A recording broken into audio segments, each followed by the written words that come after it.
और आइए बढ़ते हैं आगे और रुक कर लेते हैं संसद के बजट सत्र से जुड़ी महत्वपूर्ण खबरों का। आपको बता दें, संसद में 2 फरवरी से राष्ट्रपति के अभिभाषण पर धन्यवाद प्रस्ताव पर चर्चा हो रही है। आज सरकार की ओर से लोकसभा में इस पर जवाब दिया जाएगा।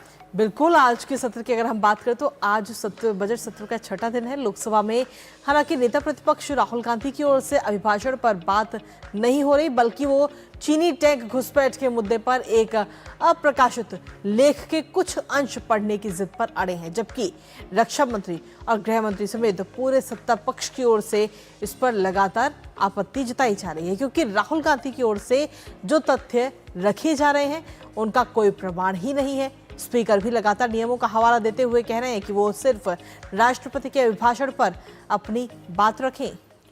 लेकिन कल जो हुआ, मतलब वो एक तरीके से हम कह सकते हैं कि मर्यादा ही पार कर दी गई। जब आसंदी पर बैठे कृष्णा प्रसाद तेनेटी ने राहुल गांधी को रोका तो उनकी तरफ पेपर उछाले गए। मतलब अध्यक्षीय आसंदी के सामने असंसदीय व्यवहार करते हुए पेपर उछाले गए। पीठासीन दिलीप सैकिया ने 8 सांसदों को पूरे सत्र के लिए निलंबित कर दिया। इसके बाद सदन की कार्यवाही स्थगित कर दी गई।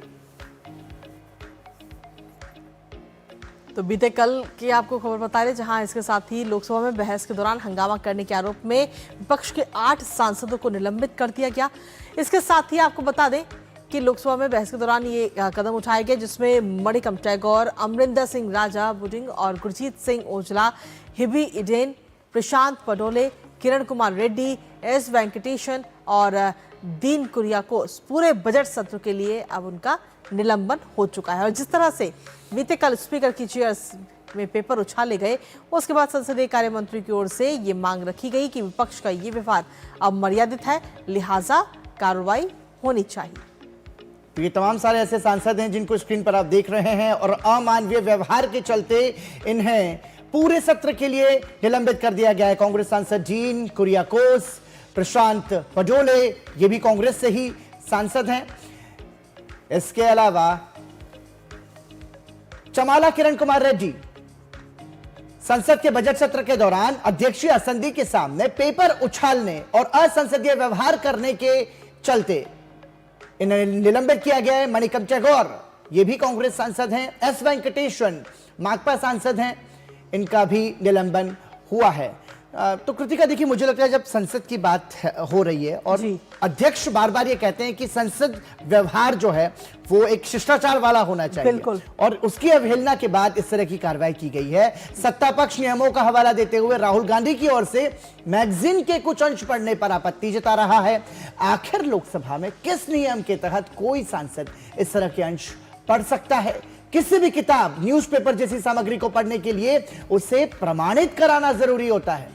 जी हाँ, बिल्कुल, क्योंकि सदन में जो भी किताब या न्यूज़पेपर पढ़ा जाता है उसके लिए परंपरा ये है कि उसे प्रमाणित करने के लिए सेक्रेटरी जनरल और टेबल ऑफिस को पहले दिया जाता है। वहाँ टेबल करते समय बताना होता है कि वो उसे प्रमाणित कर रहे हैं, और ये पहले से एक परंपरा रही है कि किसी भी पेपर को पढ़ने से पहले एडवांस में लोकसभा में जानकारी देनी होती है, ताकि पेपर से जुड़ी प्रक्रिया पूरी हो जाए और सभी सदस्यों को वो मिल जाए समय रहते ही। और इसका फायदा यह है कि एडवांस में देने के बाद उस अंश को सदन में पढ़ा जा सकता है और उस पर चर्चा की जा सकती है। लोकसभा में सत्ता पक्ष और विपक्ष के सदस्यों को यह पता होना चाहिए कि किस विषय पर चर्चा हो रही है। कभी कभी त्वरित प्रतिक्रिया में गलत जानकारी फैलने की गुंजाइश रहती है, उससे बचने के लिए यह परंपरा रही है। जहां तक इसको अनुमति न देने की बात है तो नियम 389 के तहत इसका स्पीकर के पास इसका पूरा अधिकार है, जिस पर सवाल नहीं किया जा सकता। और इस पर ज्यादा जानकारी के लिए हमारे साथ जुड़ रहे हैं हमारे सहयोगी राजेश राजेश, संसद का बजट सत्र अपने आप में महत्वपूर्ण है। संसद में क्या हुआ ये हमने देखा, हमने ये भी देखा कि मर्यादा की सीमाएं पार की गई। अध्यक्ष आसंदी के सामने जो है पेपर फाड़कर उछाला गया और उसके बाद 8 सांसदों का निलंबन भी हुआ है। लेकिन यहां पर बड़ा सवाल यह है कि राहुल गांधी जो कोशिश कर रहे हैं, एक तरीके से वो असंसदीय भी है और वो नियमों के हिसाब से भी नहीं है। लेकिन नैरेटिव यह फैलाया जा रहा है कि विपक्ष के नेता को बोलने नहीं दिया जा रहा। और देखिए पराक्रम, बिल्कुल आपने सही कहा कि जिस तरीके से राहुल गांधी सदन के अंदर अपनी बात को मनवाने की कोशिशों में अब तक जुटे हुए हैं, हालांकि वो अपनी कोशिशों में अब तक नाकाम दिखाई पड़ रहे हैं, लेकिन जिस तरीके की हठधर्मिता विपक्ष के नेता अपना रहे हैं, यह कहीं से भी डेमोक्रेसी के लिए उचित नहीं है। क्योंकि नेता विपक्ष का जो पद है वो नेता सदन के समकक्ष होता है। जी। यानी नेता विपक्ष का पद भी संवैधानिक पद होता है। अगर नेता सदन संवैधानिक है तो नेता विपक्ष भी जो है वो संवैधानिक पद पर बड़ा और आसीन होते महत्वपूर्ण हैं। पद है और राहुल गांधी का भी। बिल्कुल बिल्कुल, और कहा जाता है कि जब नेता सदन जैसे उठते हैं तो स्पीकर उनको बोलने की अनुमति दे देते हैं, उसी तरह नेता विपक्ष भी जब उठते हैं तो उनको बोलने की अनुमति दे दी जाती है। लेकिन नियमों का हवाला देकर जिस तरीके से राहुल गांधी लगातार अपनी बात मनवाने की कोशिशों में लगातार जुटे हुए हैं और उन्हें नियम 389 के तहत लगातार उन्हें रोका जा रहा है कि भाई आप किसी भी किताब या किसी भी पत्रिका का रेफरेंस देकर सदन के भीतर अपनी बात नहीं उठा सकते हैं। यह कहीं ना कहीं नियमों की अवहेलना है, क्योंकि जिस तरीके से नियमों की अवहेलना कर राहुल गांधी लगातार बोलना चाहते हैं। और कल जब वो बाहर निकले, दोनों भाई बहन प्रियंका गांधी और राहुल गांधी, जब मीडिया ने उनसे सवाल पूछा तो पहले प्रियंका गांधी ने कहा कि हाँ राहुल बोलेंगे, और फिर जब राहुल गांधी बगल की सीट पर थे वो दूर से कहते हुए दिखाई पड़े कि मैं बोलूंगा, मैं तो बोलूंगा ही जी, मैं निश्चित रूप से बोलूंगा। और जिस तरीके से संसद के भीतर कागजों की प्रतियां फाड़ कर स्पीकर के जो पीठासीन स्पीकर हैं दिलीप सैकिया, उनके ऊपर उछाला गया, कहीं ना कहीं लोकतांत्रिक मूल्यों वाले देश में ऐसा सांसदों के द्वारा किया जाना कतई उचित नहीं है। और इसकी जो है मजम्मत चारों तरफ की जा रही है कि ऐसा नहीं होना चाहिए। और हमने देखा है कि पिछले एक दशक में इस तरह की घटनाएं बहुत बड़ी हैं। मेज के ऊपर चढ़ जाना, तख्तियां लहराना, हाथों में अखबारों के क्लिपिंग्स लेकर आना, ये तमाम चीजें ऐसी हैं जो नियमों के विरुद्ध है और ऐसा सदन के भीतर किया जाना उचित नहीं दिखाई पड़ता है। आप देखिए कि राष्ट्रपति के अभिभाषण पर 18 घंटे का समय जो है वो सूचीबद्ध किया गया था, निर्धारित किया गया था। आधा घंटा सर्बानंद सोनोवाल और आधा घंटा तेजस्वी सूर्या और आधा घंटा रस्साकसी जो है राहुल गांधी। कुल मिलाकर आप देखें तो 1 से 1.5 घंटे की भी चर्चा अभी तक कायदे से नहीं हो पाई है।